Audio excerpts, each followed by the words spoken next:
going on, everybody? We're back. We're better than ever. It's the Shy Kid here, presented by Give Us a Shot Network. So make sure you give us a like, give us a follow if you haven't already. Happy Valentine's Day. It's technically not Valentine's Day anymore. But I hope you had an amazing day. I hope today was a blessing. I hope you had the day you hoped you would have. You know what I mean? You know, maybe it wasn't the most romantical.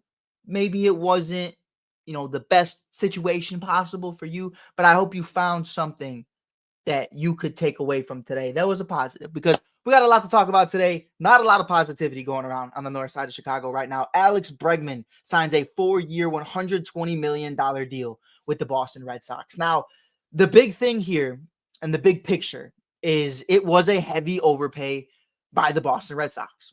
I understand that. $40 million AAV is insane, especially for a guy in his 30s who is probably going to opt out after a year if he has a great year. It's interesting. It's interesting. That infield is even more interesting. You're looking at Trevor Story. I forget who's their first baseman. They have Rafael Devers. They have now Alex Bregman. I forget the name of their first baseman. If anybody remembers the name of the Boston Red Sox first baseman, it's slipping from me, but I know he's a young kid. It's going to be interesting to see what happens. I forget Tristan. Okay, yeah, Tristan's at first. That kid's first Bowman is going crazy right now all over. I see him all the time on Whatnot and all these different apps on Soto pools. We love some guys like that, but yeah, but is it Casas? I've never heard it pronounced. I've only seen it on cards. So please do forgive me if that's incorrect.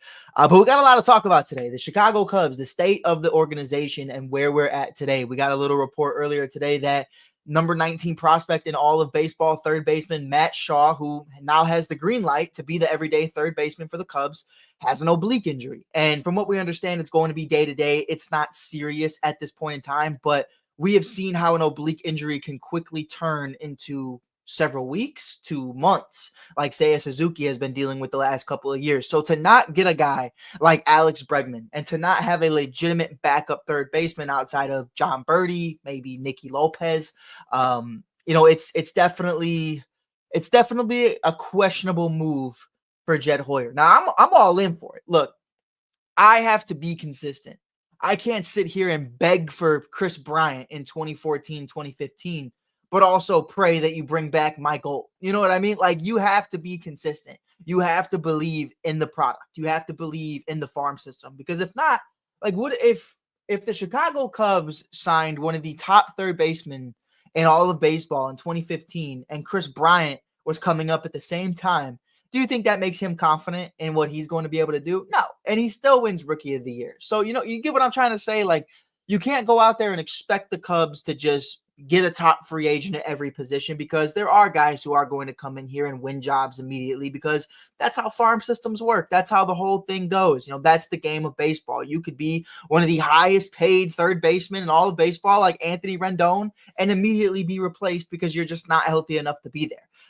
For me right now, what I'm kind of realizing from the Cubs and the tenure of this organization is it's never going to be the year of the Cubs, especially when it comes to free agency. And I just don't see it ever happening ever again. They still have deferred money in John Lester and Jason Hayward, and that kind of feels like the conversation that's going around right now. Like, oh yeah, we're not going to defer any other money to any other player because we're still paying off Hayward and Lester. We're still living off that 2016 season, and people are still going to games because of it. And I think for me, what are we talking about? You're not going to defer any more money. Like, Lester and Hayward are the reason you won a championship, whether people believe that or not. The Chicago Cubs do not win the World Series without Jason Hayward. The Chicago Cubs do not win the World Series without Kyle Schwarber, without anybody on that entire 2016 roster. Every single one of them played a pivotal role.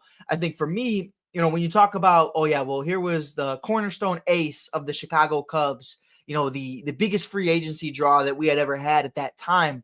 And then also Jason Hayward, who also was the biggest free agent we have ever brought in to this day. And you're still paying off those contracts just a little bit, nothing crazy. And we're talking about how, oh, we're not going to defer any more money because we don't like how we're still paying for Lester and still paying for Hayward. You're still getting a bunch of 2016 merch, right? You're still selling the championship hats, right? Like, don't you like that? Don't you like winning? Like, that's what I ask myself all the time. Like, aren't you excited about putting together a ball club that's actually going to be equipped to win a championship? And that's going to be what we're kind of talking about today. When have the Chicago Cubs really been in the thick of things and in legitimate talks for free agent?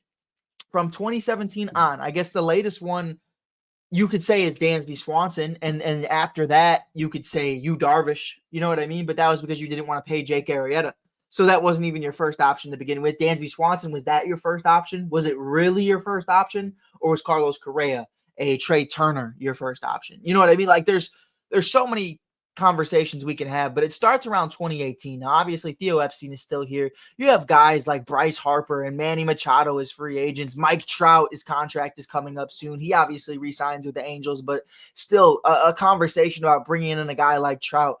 It's interesting to me to see how the Cubs didn't bring in guys like Manny Machado, Mike Trout, a Bryce Harper, a Garrett Cole, a Yamamoto, a Shohei Ohtani, a Mookie Betts, a Freddie Freeman. Like the list goes on. A Roki Sasaki, a Pete Alonso, and Alex Bregman.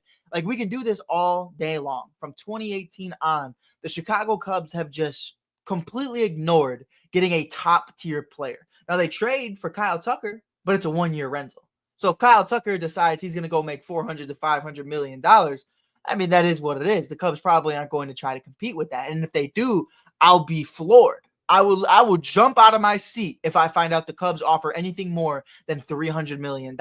Because what I hear from Jed Hoyer all the time is we made a strong offer. We made a strong offer for Bryce Harper. We made a strong offer for Trey Turner and Shohei Ohtani, and it just didn't work out. Alex Bregman.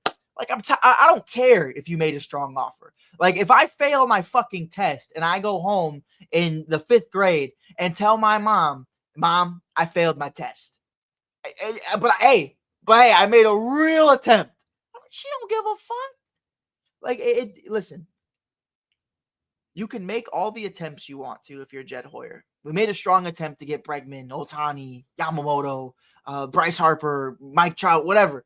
Top tier free agents. You can make strong attempts. But if you're not getting the deal done, what are we paying you to do? What are we bringing you in here for? Because the ballpark, the atmosphere, the organization sells itself. Chicago sells itself. I understand a big part of this is Tom Ricketts, but unfortunately, no matter what GM comes in here, if that's how Tom is going to, constrict them, financially constrict them, every single one of them is going to fail.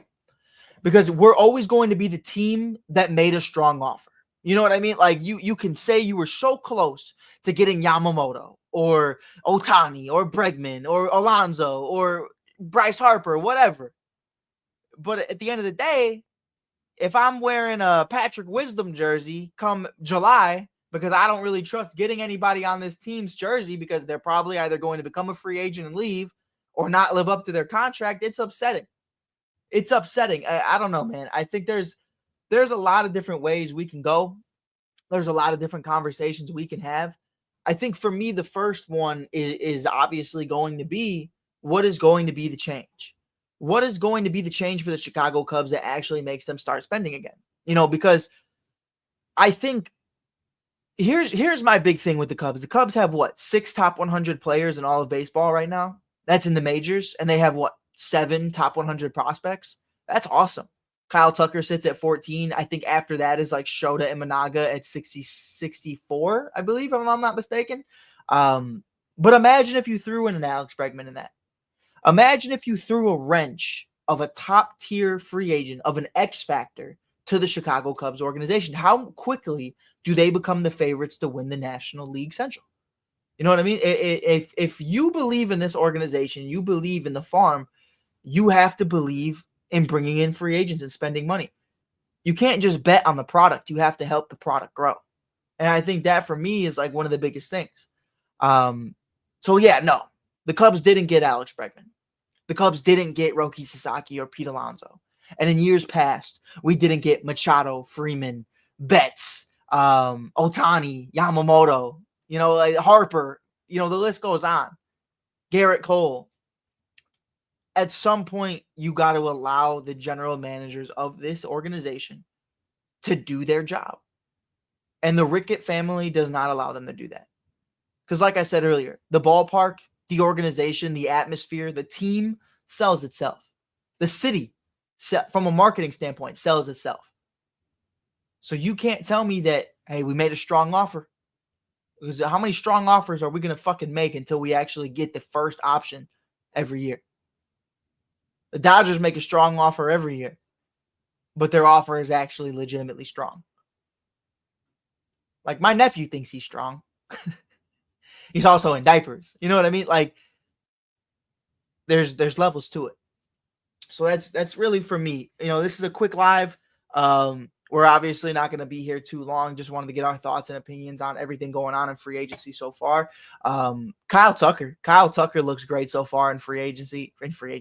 Kyle Tucker looks great so far in spring training. I'm excited to see him in live ABs and just really just repping that Cubby blue with the pinstripes. It's going to be great. I'm excited. Because I think for the first time in a long time, the Cubs actually have a top 10, top 15 player in baseball.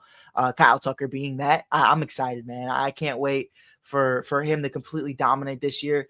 I think if I had to guess Kyle Tucker's 2025 stats, I'm going to say 35 home runs, 105 RBIs, and let's say he bats around 285 to 290.